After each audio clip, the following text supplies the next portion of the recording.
Hello and welcome to TreeWalker Talks, episode 42, A Mother's Kiss. Now this one's going to be a little bit different because, to be completely honest with you, I feel like I'm on death's door. I've been down all day. I've been in and out of the bedroom, just kind of laying there with, I'm up to 4 comforters on me now to keep me warm. I'm running a temperature at about 102, roundabouts there. I haven't felt this bad, truthfully, since the last time was when I got COVID for the first time. I'm pretty down. But that's kind of part of the homestead update. The plague has hit. Now, it's just me so far. I mean, the little lady, she's been coughing too, but I don't know. Sometimes I think she's immune to some of that stuff. She just gets sick and keeps going. But on her behest, I have to give a test to see if I have COVID. So I just popped that in. So hopefully by the end of this podcast, we'll know if I'm positive or if it's just, I'm thinking it's a really bad sinus infection. I mean, it's hurting down in my teeth, up in my head. When I cough, it hurts. The only thing that's got me worried is I have no energy. So I'll be up for like a half hour, and then I have to go lay back down. And that's the way it was with COVID. So we'll see. But that brings me, we're going to pretty much skip everything else of our normal one. And we're doing this, no notes, no nothing. I don't even have the episode wrote down. So I need to get this done. And it hit me through some things. Well, you'll understand. Okay, so today is Wednesday, the 19th. And next Monday, which, let me look it up. Like I said, this is a little bit different. My mind's kind of out there.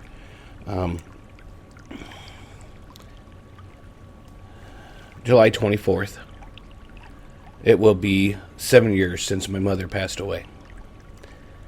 And many of you know that's where a lot of my issues with depression got worse. I'm not going to say that made it, but you know, there's something special.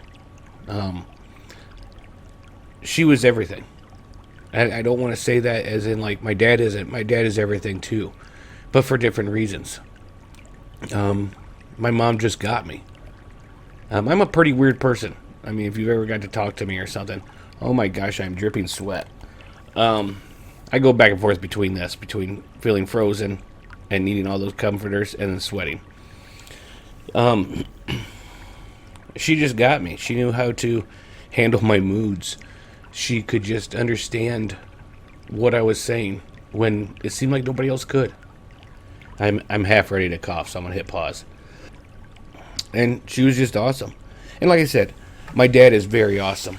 For different ways, they were both very, very supportive and great people, but different ways. This one I'm gonna kind of zero in just on my mom. And what hit me today was, as I was sick, and I messaged somebody. Well, for one, somebody couldn't believe that I called in to work.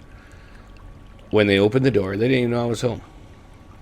They opened the door to get ready to go to their work. I was laying in the bed covered in quilts. And she's like, well, how long have you been here? I said, all day. I said, I was out on the couch with you for a little bit, but then I came back here again. I mean, I think I've been out of the bed for a total of maybe 3 hours today.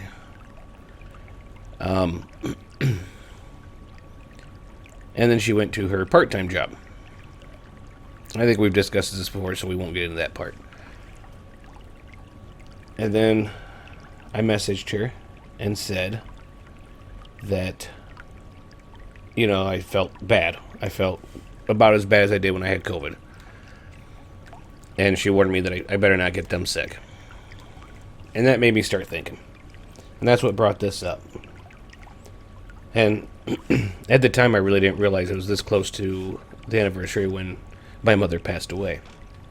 But I led a, how can I put this? Tumultuous, interesting life. And so I moved in and out of my parents' house. There's a few things I might have changed, but probably not, because I learned from everything. You know, it made me who I am today. But just the support that I would get from both parents. But from my mom, she would call me and leave me voicemails. And because I'd be up at TV Tower or whatever when I was sick and stuff, and she'd call and check on me and leave me voicemails. And I still have those voicemails. It makes me feel good to go back and listen to them sometimes. But back when I was in 5th grade, I had pneumonia, and it was very bad. And I didn't know this at the time. They never really let me know it. But they were worried. My parents were worried I was going to die. They thought it was going that way. They couldn't nip it in the butt. And truthfully, I didn't know that. I was sick and felt bad, and we got to do whatever I wanted to. We played games as a family and everything, and even got to give me an ice bath as a family. Let me tell you, that was horrific. Different doctoring back then. I had a very high fever, and they called the doctor, and he told them to put me in the bathtub with ice water, and that would bring the fever down. If it didn't, give him a call, and he'd come out. And they did. And it was one of the worst experiences I've ever felt. Because with the fever, you're already cold. And then they throw you in that, and it was just like pure torture. But it worked. It brought the fever down, and everything was great. I mean, it was like very, very high. Like emergency room high. And that was my start of my problems with my respiratory. And then, against all the doctors, they said my lungs are scarred and I will have issues. Never smoke. Well, for over 20 years I smoked.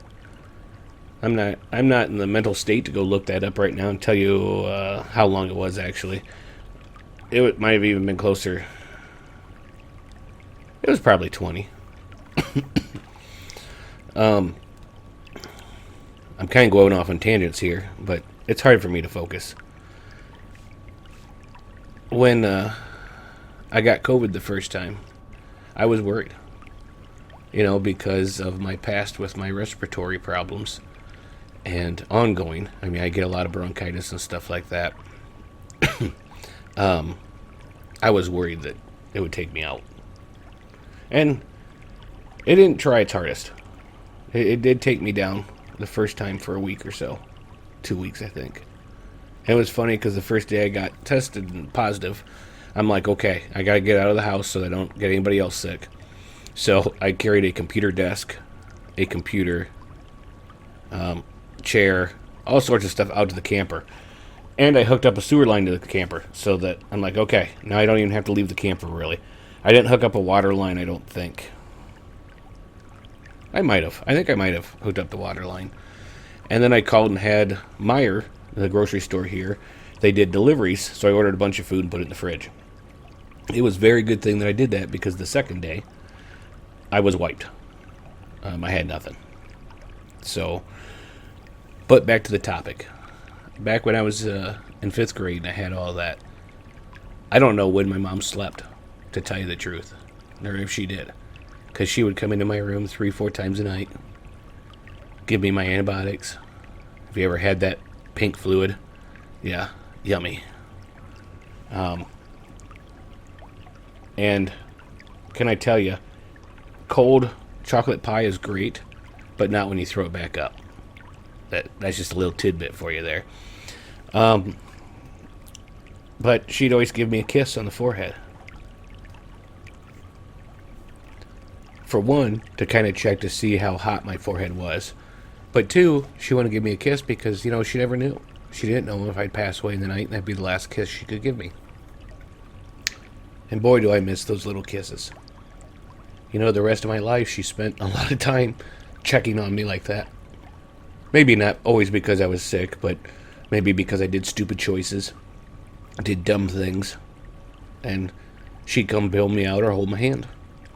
But she still let me do that stuff because she knew I needed that to grow and to become who I am today. But everybody should have somebody that looks after them like that. And let me tell you, our community in the Discord server is great. Whenever somebody's sick or that, we're always like, oh, okay, we'll try this, try that, oh, rest up. And it's really a great community. I'm thankful for everybody there. The ones that really stand out would be Averno, Firestar, Joseph, and his wife Penny, and just everybody's great. You know, I've had personal discussions with all of them. Some of them are even countries away. But I'm stopping a lot because my mind's not focusing, and I'm kind of going down memory lane with some of this. I know this isn't homestead really related, except for, you know, you have to take in and think. You need to find somebody who's going to be supportive and care for you, and you care for them when they're sick, when they're just down, when they don't have the energy to go on. And sometimes they may need a little kiss on the forehead. Okay, I could probably keep talking and ramble on and say a bunch of other stuff, but I think that sums it up. It was just kind of a trip down memory lane while I'm sick, and something that hit me pretty hard. Okay, well, I don't know, it's been 10 minutes, and from the looks of it, I am COVID-free. So bump and alum, we're good. Actually, it's been more like 11 minutes, 12 minutes, something like that, so usually it's already had the square by now. I've had it twice. So it looks like we're good, so it looks like it's just the walking death that's got me. Okay, well, hopefully I'll be back next week. Hopefully I'm better this week, and I can get out there and do some stuff in the garden and with the animals and bring you some quality content. August 4th, we are actually having the new launch of the new channel, Legends, Lore, and Lies. So it will be... I don't know if you subscribe to it yet or not, because it's not actually it doesn't have one done. I need to get the trailer moved over there so it's got one done, and then you can subscribe to it, or your podcast, or you can subscribe on YouTube. Again, it's Legends, Lore, and Lies. It's going to be kind of a paranormal, cryptid type stuff. All right, thanks for joining me. I hope maybe you got something from this other than just listen to me rant and rave. All right, stay alive out there and keep on surviving.